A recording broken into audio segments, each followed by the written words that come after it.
Okay, so one, two, three, four, five. I'm a bit fat, fatter than I would like to be.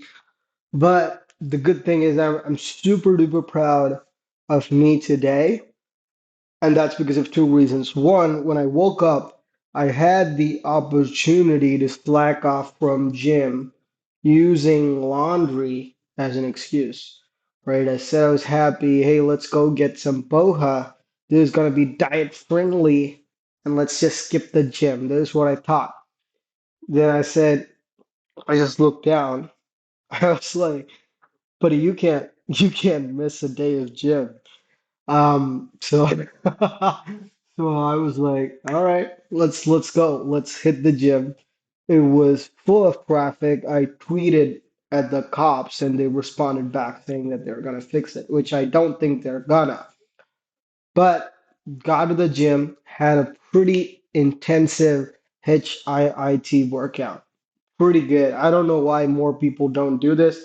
I used to trick myself with cardio for a very long time that accomplished nothing. And I'm with this combined with 10K steps, I'm able to see so much differences in my life already. So what am I doing different?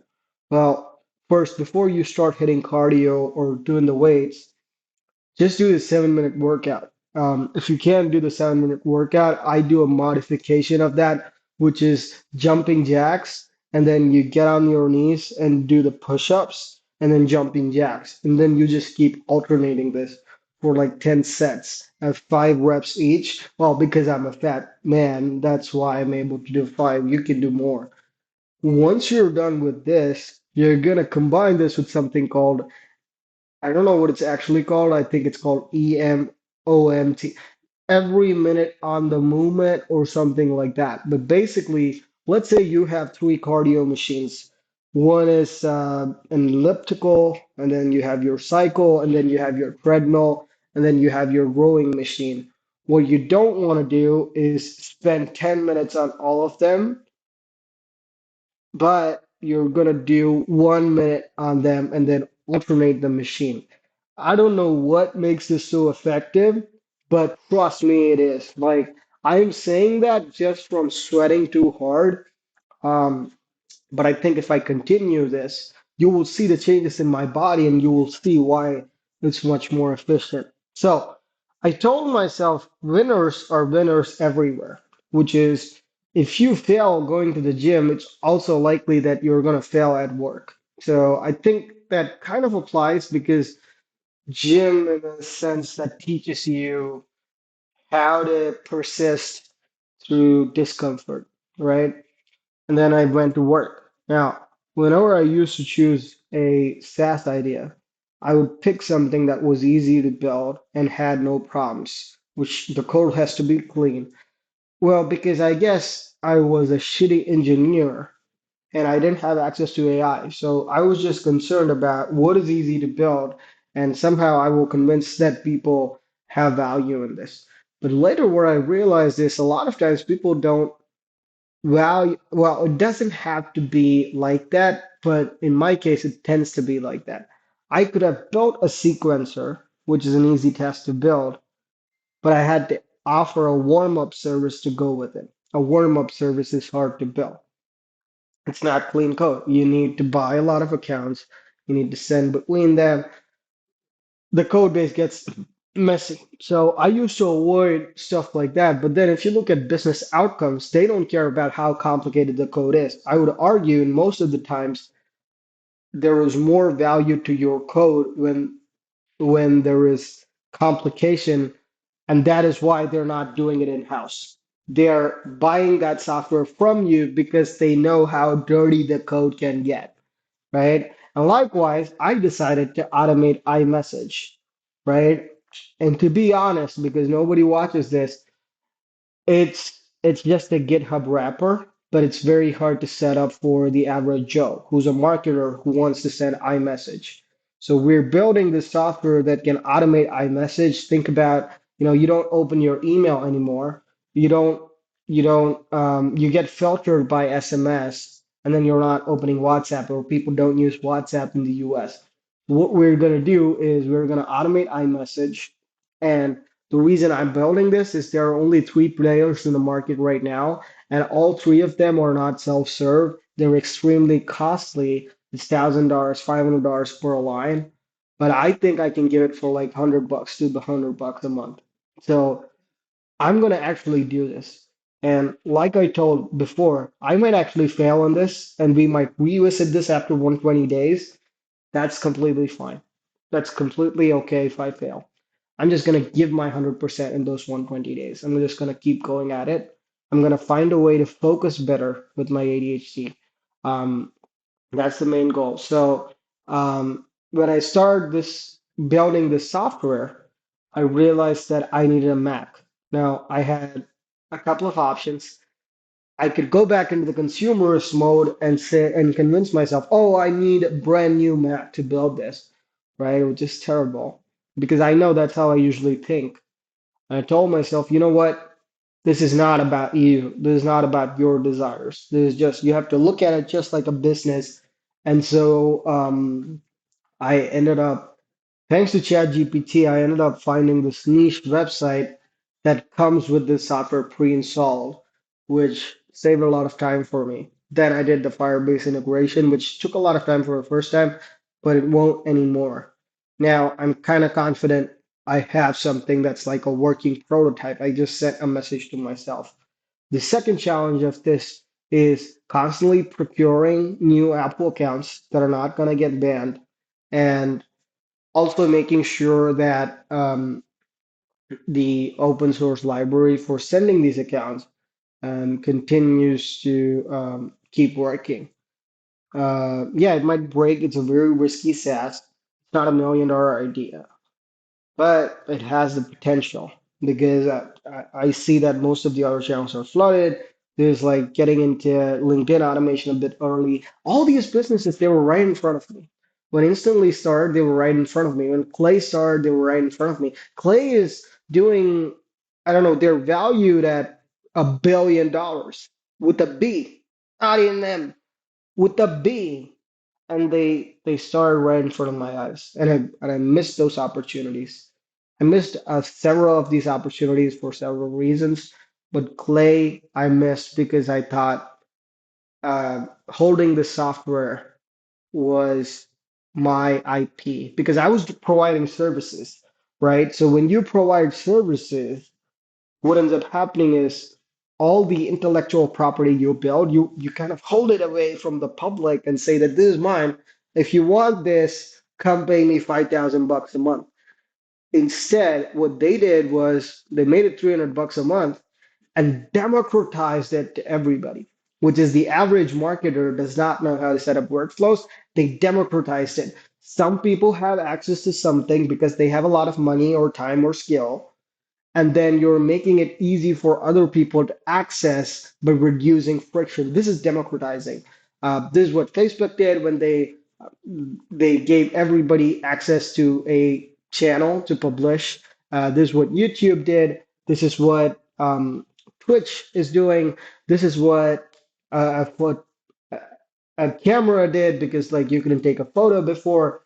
This is what Robinhood did because you couldn't like participate in options trading before.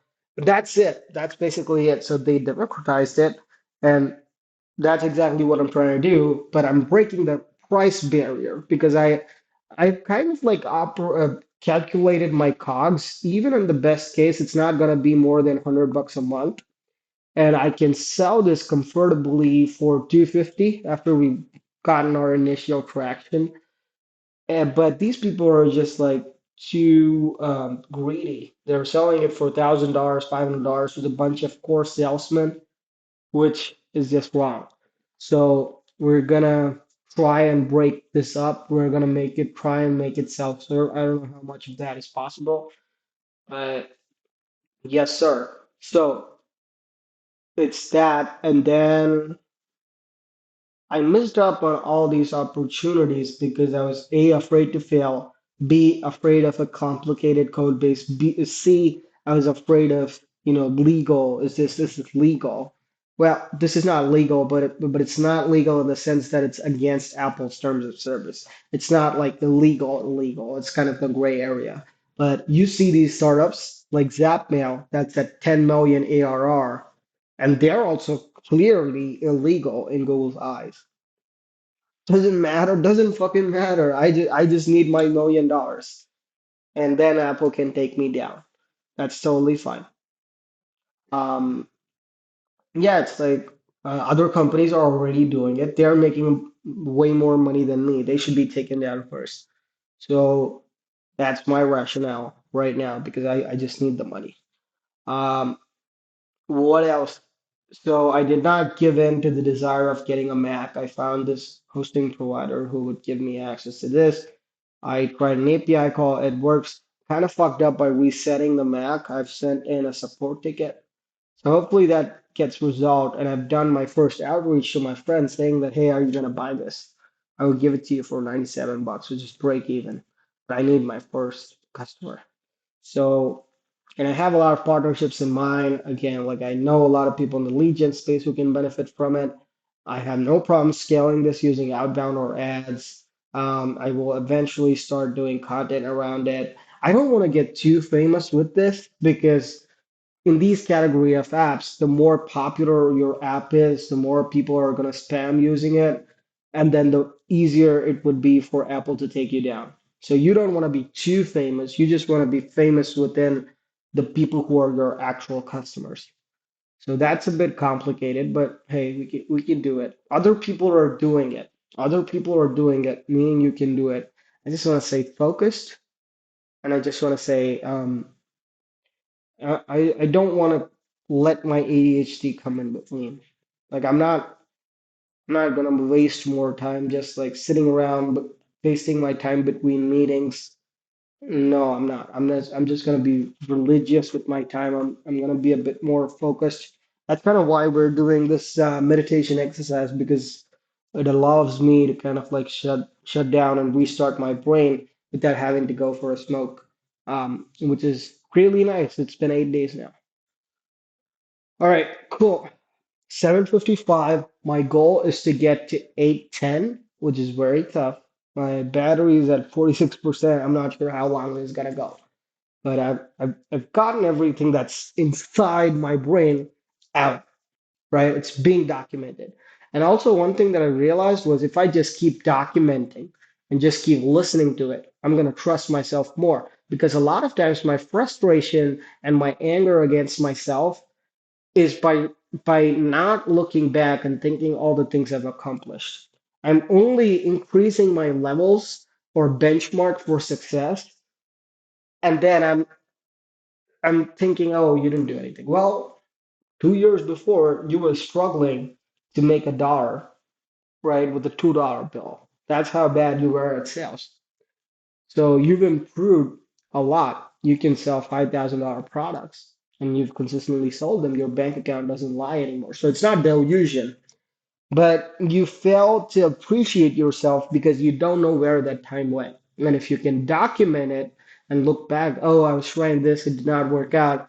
This did not work out, but it taught me this, right? If you are able to recollect that, that works out really well. Cool. 7:55, let's go. Well, it's 7:57, but it's 7:55 on my phone. Let's go.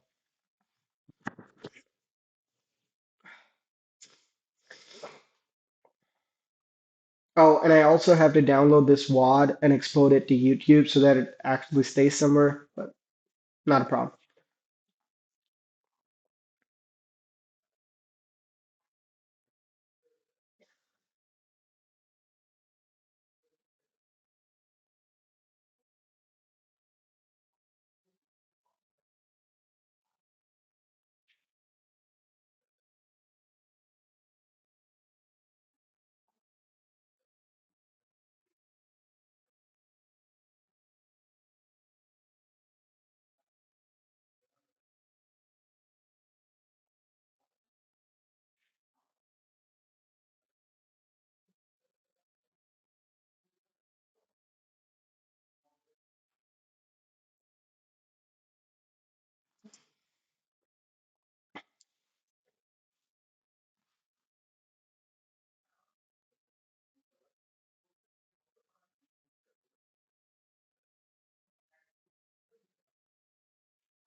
Oh God, 7 more minutes. 7 more.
How are we on the time department?